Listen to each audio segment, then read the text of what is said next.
군자는 처해 있는 자리에 따라 할 일을 행할 뿐 그 밖의 일은 욕심내지 않는다.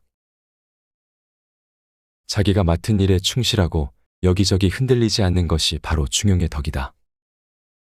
중용의 도는 그 처지와 상황에 따라 지나치거나 모자라지 않게 본분을 지켜나가는 것이다. 이는 도입의 예문의 구절이 말하는 바인데 중용에는 예문에 이어서 이렇게 실려 있다. 부귀에 처해 있으면 부귀한 위치에서 자기 일을 하고 빈천하면 빈천한 대로 자기 할 일을 한다. 오랑캐의 위치에 있으면 그 위치에서 자기 할 일을 하고 환난 중에 있으면 그 중에서도 자기 할 일을 한다. 지금 하는 일이 무엇이든 처해 있는 상황이 어떻든 최선을 다하면 그곳에서도 반드시 배움을 얻는다. 그리고 더 큰 꿈과 이상이 있다면 그것을 향해 한 걸음 더 나아갈 수 있다. 이어지는 말이 핵심을 찌른다. 군자는 어떤 처지에 들어가서도 스스로 얻지 않음이 없다. 이미 많은 역사적인 인물이 이 말을 증명했다. 사마천이 자신의 저서 사기에서 말한다. 옛날 주문왕은 감옥에 갇혀 있는 동안 역경을 만들었다. 공자는 진나라에서 어려움에 처했을 때 춘추를 만들었다. 구로는 초나라에서 추방되자 이소경을 만들었다. 좌구명은 장님이 되고서 국어를 만들었다. 손자는 다리가 끊기고서 병법을 만들었다. 여부리는 총나라에 귀양을 가서 열암을 만들었다. 한비는 진나라에 사로잡힌 몸으로 세난, 고분 등의 문장을 만들었다. 시 300편도 거의가 현인 성인들의 발분으로 만들어진 것이다. 이렇듯이 모두가 한스러운 마음의 소치이며 그 한을 풀 길이 없어 과거를 돌이켜보고 미래를 굽어보게 된 것이다. 사마천은 인생 최악의 역경 속에서 훌륭한 명작을 남긴 사람들을 거론하면서 자신 역시 감당키 어려운 고초 속에서도 책을 남겨 후세에 전하고 싶다는 심경을 말하고 있다. 주어진 상황에서 절망하지 않고 거기서 오직 자기가 이루고자 하는 바에 전념할 때 위대한 일이 이루어지는 것이다. 이러한 이치는 역사적인 인물에게만 해당하는 것은 아니다. 우리 평범한 사람들도 얼마든지 가능하다. 단지 우리가 무엇을 꿈꾸고 간절히 바라는가에 달려있다. 도입의 예문이 실린 구절의 마지막 부분이 정확하게 그 방법을 제시해 준다. 그러므로 군자는 평이한 곳에 머물면서 천명을 기다리고 소인은 위험한 일을 행함으로써 요행을 바란다. 어떤 현실이든 무조건 받아들이고 잠자코 있으라는 말이 아니다. 또한 지금 상황이 마음에 들지 않는다고 아무런 계획도 없이 무조건 뛰쳐나가 새로운 일을 추구해서도 안 된다. 그것이 바로 요행을 바라는 것이다. 다른 사람이 가진 것을 넘보며 탐욕을 부리는 것도 부끄러운 일이다. 사람의 진정한 가치는 가진 부로, 권세로, 지위로 드러나지 않는다. 많은 것을 가졌다면 그것을 얼마나 유익하게 사용하는지가 그 사람을 말해준다. 가진 것이 없다고 해도 맡은 일에 정성과 최선을 다하며 노력하면 된다. 비록 힘든 상황에 처해 있어도 하루하루 충실하며 성찰의 자세로 자신을 돌아보고 하루하루 성장해 나간다면 반드시 기회는 온다. 내가 뜻하지 않은 방식으로라도 말이다.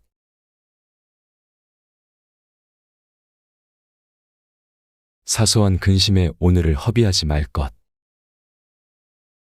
군자에게는 평생의 근심은 있어도 하루아침에 근심은 없다. 맹자는 어차피 근심에서 쉽게 벗어날 수 없다면 좀 더 의미 있는 근심을 하라고 권했다. 여기서 하루아침의 근심은 원문으로 일조지환이다. 말 그대로 하룻밤 자고 일어나면 사라지는 근심을 말한다. 마치 파도가 밀려왔다가 그냥 사라지는 것과 같다. 심리학자 어니 젤린스키는 다음과 같이 말했다. 사람들의 걱정 중 40%는 결코 일어나지 않고 30%는 이미 일어난 일이고 22%는 아주 사소한 일이며 4%는 우리 힘으로 해결할 수 없는 일이고 나머지 4%만이 진짜 걱정거리다. 돌이킬 수 없는 과거에 후회하고 아직 오지 않은 미래에 불안해하며 현실의 어려움에서 헤어나오지 못하는 우리들의 심리를 잘 말해주는 통찰이다. 맹자가 말했던 것도 마찬가지다. 그렇게 다음 날 아침이면 사라질 덧없는 걱정 때문에 괴로워할 바에는 차라리 종신지우 평생을 두고 해야 할 의미 있는 근심을 하라는 것이다. 맹자의 종신지우란 나의 삶을 어떻게 가치 있게 만들어 나갈 것인가에 대한 근심을 말한다. 그 예를 맹자는 이렇게 들었다. 만약 근심할 것이 있다면 이러한 것이다.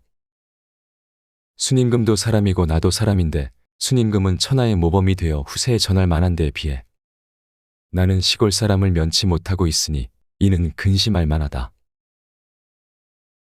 순임금은 고대의 황제로 중국 역사에서 가장 위대한 사람으로 꼽힌다.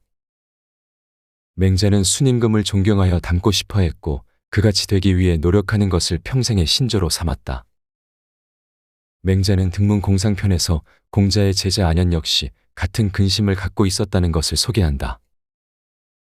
순임금은 어떤 사람이고 나는 또 어떤 사람인가? 하려고만 한다면 누구나 그와 같을 수 있다. 이 말은 사람으로 태어나 누구나 노력을 한다면 탁월한 인물이 될 수 있다는 뜻이다. 심지어 순임금과 같은 최고의 성군으로 꼽히는 인물이라고 해도 모도를 나무는 아니다. 하려고 하는 마음과 의지를 가지고 포기하지만 않으면 될 수 있다. 사람이라면 누구나 순임금과 같은 인물이 될 수 있고 단지 스스로 노력하지 않기에 되지 못할 뿐이라는 것이다. 따라서 진정으로 근심해야 할 것은 나 자신에게 큰 가능성이 있지만 그것을 살리지 못함이다. 그런 근심이 바로 맹자가 말했던 종신지우다. 물론 평범한 우리가 쉽게 감정을 다스리고 큰 뜻만 생각하기는 어렵다. 하지만 일상의 어려움과 근심에만 빠져 허우적대는 자신을 내버려두는 것도 부끄러운 일이다. 높은 수양의 경지에 이를 수는 없어도 좀 더 높은 이상을 바라보고 노력한다면 하루하루 나아지는 자신을 만날 수 있다. 그리고 높은 이상으로 한 걸음 더 나아가는 것이다. 고자하편에서 맹자는 걱정과 어려움의 가치를 다시 한번 강조한다. 걱정과 어려움이 살게 하고 안락함이 죽음으로 이끈다. 당장의 안락함에 안주한다면 자신의 인생을 주저앉히는 것과 같다. 사소한 근심에 오늘을 허비하는 것도 마찬가지다. 날마다 자신을 성찰하고 내가 가진 꿈과 내 삶의 의미를 생각하며 자신을 바루어가는 사람은 결코 멈추지 않는다.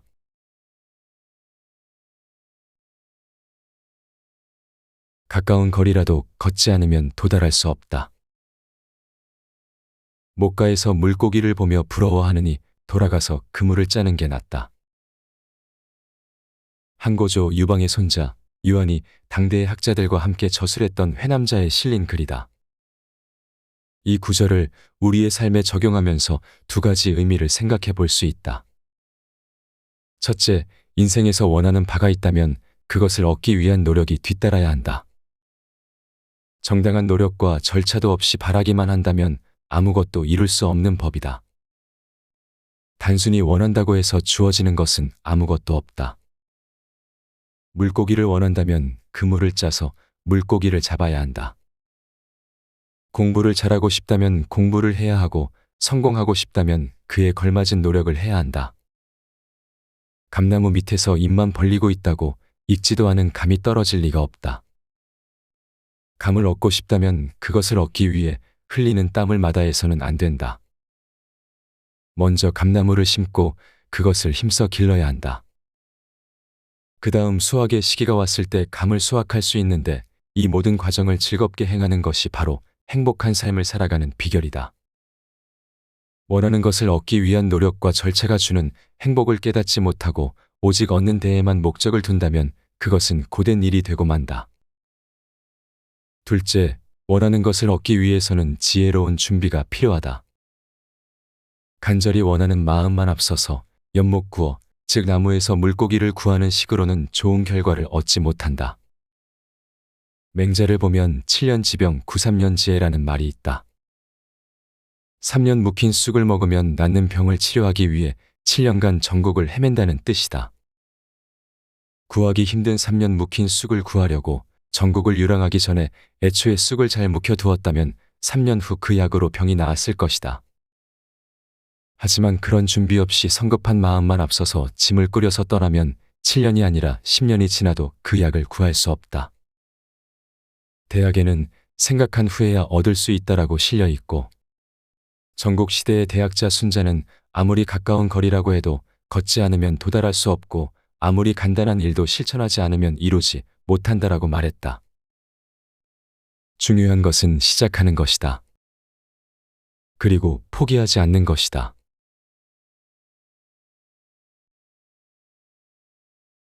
치열한 시대에 굴복하지 않고 살아가는 두 가지 힘. 나는 말을 알고 호연지기를 잘 기른다. 사람에게는 누구나 자신만의 장점과 단점이 있다. 아무리 뛰어난 사람이라고 해도 부족한 면이 있고, 설사 어리석은 사람이라고 해도 어떤 부분에서는 남들보다 뛰어난 점이 있기 마련이다.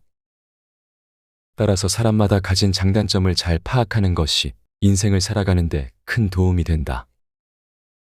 하지만 사람에 대해 아는 것은 쉬운 일은 아니다. 그래서 10길 물속은 알아도 1길 사람 속은 모른다라는 속담이 있는 것이다. 사람을 알기 위해서는 지식과 경험에서 비롯된 지혜가 있어야 한다. 노자는 이보다 더 어려운 것이 나 자신을 아는 것이라고 했다. 바로 명철함이 있어야 한다고 했는데, 명철함이란 단순한 지식이 아니라 사람과 세상을 제대로 볼 수 있는 밝음, 즉 통찰력이다. 나의 장단점과 성품을 정확히 파악하고 스스로 높아지려는 교만을 절제하고 나를 낮출 수 있는 겸손으로 나의 지식을 뒷받침할 때 얻을 수 있다. 이러한 통찰력을 기반으로 나의 강점을 키워나가고 약점을 고쳐나갈 때 타고난 능력을 헛되이 소비하지 않고 아낌없이 발휘할 수 있다. 맹자는 자신이 전국 시대의 혼란 속에서 높은 경지의 학문과 세상의 권세에 담대하게 맞설 수 있는 담력을 갖출 수 있었던 강점으로 지연과 호연지기를 들었다. 다음은 맹자가 제자 공손추와의 대화에서 했던 말이다. 제자 공손추가 스승님은 무엇을 잘하십니까? 라고 묻자 나는 말을 알고 호연지기를 잘 기른다라고 대답했다. 그리고 그 연유를 설명해 주었는데 먼저 지연에 대해 이렇게 설명했다. 편파적인 말을 들으면 한쪽이 가려진 것을 알고 과장된 말을 들으면 그 자가 무엇에 빠져 있는지를 알며, 사악한 말에서는 도리에 벗어난 것을 알고 핑계대는 말을 들으면 그가 궁지에 몰렸다는 것을 안다. 맹자는 마음은 사람의 본성이고 그 본성이 겉으로 표현된 것이 말이라고 했다.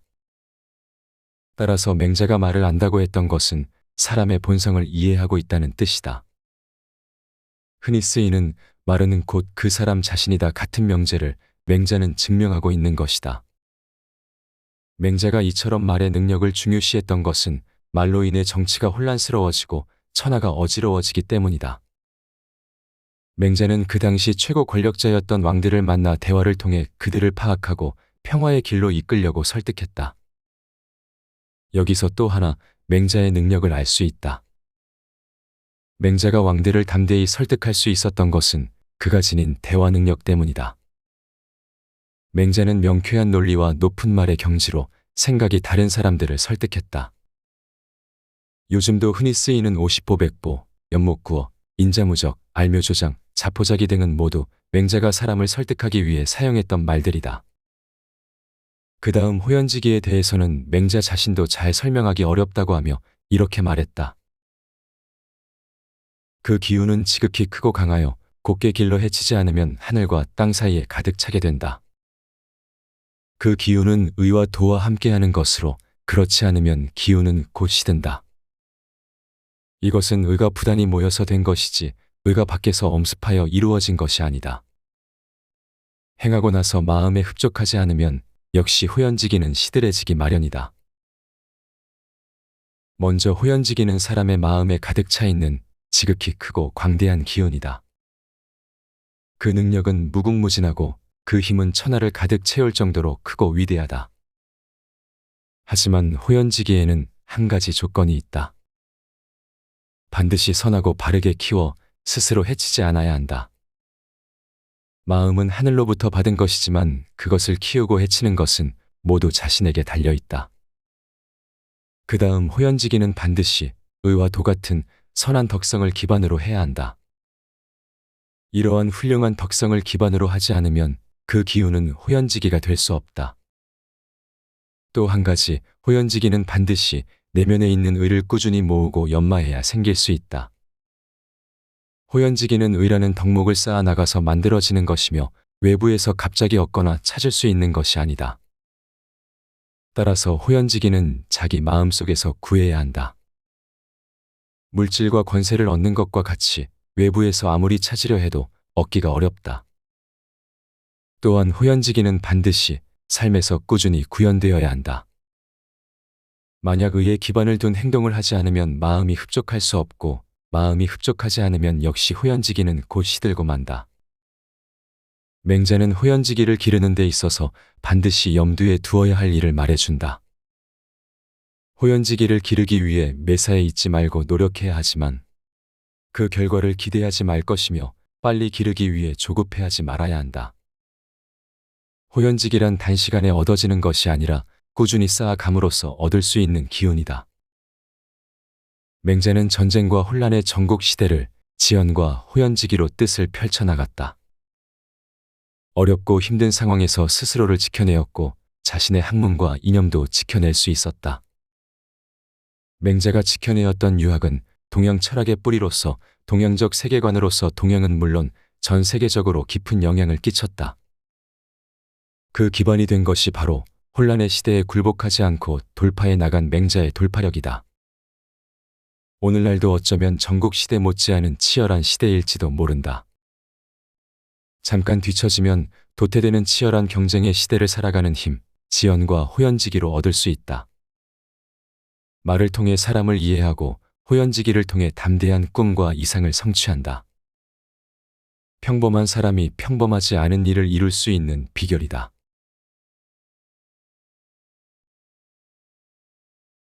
나아가지 않으면 퇴보하고 안주하면 추락한다. 날마다 나아가고 다달이 성장하여 광명에 이르다. 예문에 있는 일취월장은 잘 알려진 성어로 지금도 많이 쓰는 좋은 말이다. 다음은 일취월장이 실린 글이다.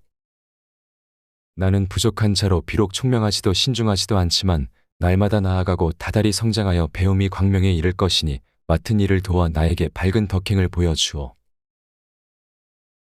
시의 제목은 경지로 중국 주나라의 제2대 성왕 희송이 신하들에게 당부하는 내용이다. 스스로 공경하고 몸가짐이나 언행을 조심하는 삶을 살고자 하는 선언이라고 할 수 있다. 지도자가 부하들을 독려하는데 좋은 귀감이 될 만한 글이다. 이 시에서 배울 수 있는 덕목은 먼저 지도자의 겸손이다. 희송은 무속을 위해 권력을 가진 황제이지만 신하들에게 일방적으로 명령하는 것이 아니라 먼저 자신의 부족함을 인정한다. 이렇게 지도자가 자신을 낮추며 함께 성장하자고 부하들에게 당부한다면 부하들은 자연스럽게 마음을 연다. 그리고 진심을 다해 노력하게 된다. 그 다음은 날마다와 다달이의 구절이다. 원문으로는 잘 알려진 일취월장이다. 이 말은 원문 단어 하나하나의 의미를 새길 수 있다. 먼저 날마다는 낮, 다달이는 밤을 뜻한다. 낮에도 노력하고 밤에도 노력하며 온종일 노력을 멈추지 않는 것이다. 이렇게 노력하는 사람은 당연히 성장을 멈추지 않는다. 또 하나는 단 하루에 그치지 않고 노력을 계속 이어가야 한다는 것이다. 날마다 달마다 노력하면 그 노력은 해마다로 이어진다. 결국 평생 성장을 멈추지 않는 것이다. 진정한 지도자라면 성장하려는 노력을 계속할 수 있어야 한다. 흔히 정점에 서기 위해 지도자가 되기 위해서는 열심히 노력한다. 특히 의지가 강하고 목표가 뚜렷한 사람일수록 더욱 그렇다. 하지만 힘겹게 정상에 선 다음에는 노력을 중단하는 경우가 많다. 목표를 이루었다고 생각하는 순간 마음이 풀어지기 때문이다. 자리가 주는 권력의 즐거움에 취하고 만다. 하지만 진정한 지도자가 되기를 원한다면 가장 높은 자리에 선 순간 오히려 성장을 멈추어서는 안 된다. 근사록에는 다음과 같은 말들이 실려 있다. 날마다 진보하지 않으면 반드시 날마다 퇴보한다. 게으른 마음이 한 번 생기면 곧 자포자기에 빠진다. 무언가를 이루었다고 해서 해이해진다면 곧 퇴보하고 만다. 설사 한 조직의 정점에 있는 최고 지도자라고 해도 마찬가지다. 정점에 올라서기는 어렵고 힘들지만 추락하는 것은 한순간이다. 특히 최고 지도자가 부하들에게 해이한 모습을 보여주는 것이 가장 치명적이다. 지도자의 행동 하나하나가 부하들에게 영향을 끼치고 조직의 분위기를 만들어 가기 때문이다. 물론 성공을 위해 노력하는 것은 좋은 일이다. 사람들은 그것을 성취하기 위해 최선을 다한다. 하지만 더욱 중요한 것은 목표를 달성하고 난 다음이다. 지위가 주는 권력을 향유하는 데 그치면 자신은 물론 그 조직도 망하게 된다는 사실은 이미 많은 역사가 증명하고 있다.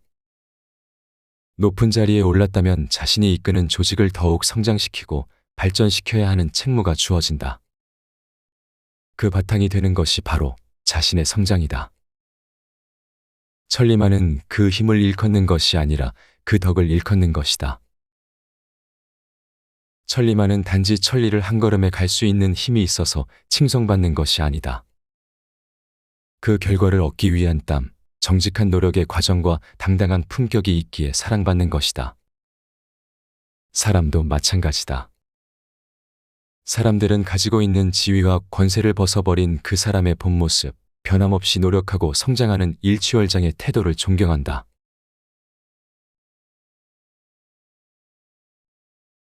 자신의 때를 아는 사람이 현명한 사람이다. 제때 건너지 않으면 배에 실린 물건은 썩고 만다. 상나라의 임금 반경은 잦은 홍수로 피해를 겪는 백성을 위해 도읍을 옮기려고 계획했다. 그 당시 도읍은 큰 하천인 사수를 비롯해 여러 물길이 흐르고 있어 지형적으로 취약한 지역이었다. 매해 거듭되는 홍수의 어려움을 겪으며 고통을 받아온 백성은 임금의 결정을 환영했다. 하지만 이에 반대하는 세력도 있었다. 이미 도읍에 토착하여 기득권을 누리고 있던 권문세족이었다. 이들은 임금에게 여러 가지 이유를 들며 천도를 반대했고 도읍을 옮기기를 원하는 백성의 의견이 임금에게 전달되지 않도록 막았다. 이러한 상황을 알고 있던 반경은 여러 차례에 걸쳐 그들을 설득하고 꾸짖기도 한다. 예문의 구절은 그 중에 하나다. 화물을 배에 실어 나를 때 제때 건너지 않으면 배 안에 있는 물건이 썩고 말듯이 한마음으로 도읍을 옮기지 않으면 결국은 망하고 말 것이라는 경고이자 단호한 질책이다. 하지만 무엇보다 중요한 것은 우리 인생의 때를 아는 것이다. 송나라의 시인 도연명은 잡시에서 이렇게 노래했다. 젊은 시절은 거듭 오지 않으며 하루의 아침을 2번 맞지 못한다. 때에 이르러 열심히 힘쓰라. 세월은 사람을 기다리지 않는다. 도연명은 동진시대 송나라의 대표적인 은거시인으로 유명하다. 관직에 있던 41세의 나이에 소인들에게 굽실거려야 하는 생활이 싫어 유명한 시 귀거래사를 남기고 고향으로 떠나버렸다. 이처럼 사람들은 다 자신의 삶을 대하는 태도와 가치관이 다르며 어느 것이 옳다고 단정할 수는 없다. 도연명과 같은 삶을 바라는 사람도 있는가 하면 뜻을 펼치고 자신의 분야에서 이름을 떨치고 싶은 사람도 당연히 있다. 분명한 것은 어떤 꿈을 꾸고 어떤 삶을 원하더라도 사람의 삶은 그 시기에 따라 해야 할 일들이 있고 때를 놓쳐서는 안 된다는 것이다. 그 어떤 부자도 높은 지위, 대단한 능력, 남다른 지혜를 가진 사람도 남보다 더 많은 시간을 가지지 못한다. 하지만 그 시간을 이용할 줄 아는 사람은 어떤 상황에서도 자신이 원하는 바를 이룰 수 있다.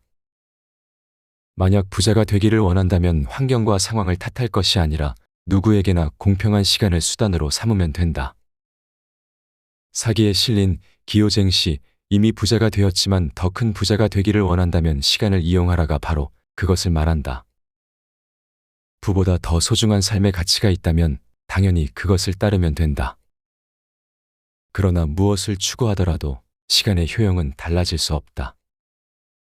바쁜 일상이지만 잠깐 멈추고 자신의 삶을 돌아보면 좋겠다. 나는 지금 무엇에 시간을 투자하고 있는가?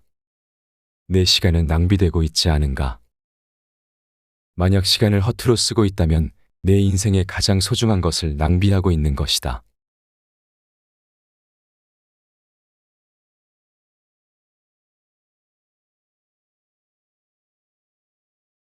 앞에서 소개한 내용은 사람의 향기에서 가져왔다. 수많은 사람 속에서도 머문 자리에 그윽한 향기를 남기는 사람이 있다. 그들은 깊은 생각과 넓은 마음으로 온화한 정취를 자아낸다. 자신의 내면은 넘치지도 부족하지도 않게 다스리며 신중하지만 담대한 언행으로 타인을 끌어당긴다. 이러한 인격은 애써 꾸며내지 않아도 난초의 향기처럼 자연스럽게 드러난다. 당신은 어떤 향기를 남기는 사람이 될 것인가? 70만 독자가 사랑하는 고전 연구가이자 동양고전 베스트셀러 조윤재 작가가 사람의 향기로 돌아왔다. 조윤재 작가는 어떤 사람으로 살아가야 하는가에 대한 해답을 천년의 고전 사서 삼경에서 찾아냈고, 새로운 삶의 기준과 방향을 제시해 줄 문장들만 건져 올려 이 책에 담아냈다. 애쓰지 않아도 오래도록 여운을 남기는 사람이 되고 싶다면 지금이야말로 인생의 향기를 더할 때다. 이 책이 당신이 걸어가야 할 새로운 길을 열어주고 멀게만 느껴졌던 품격을 가져다 줄 것이다.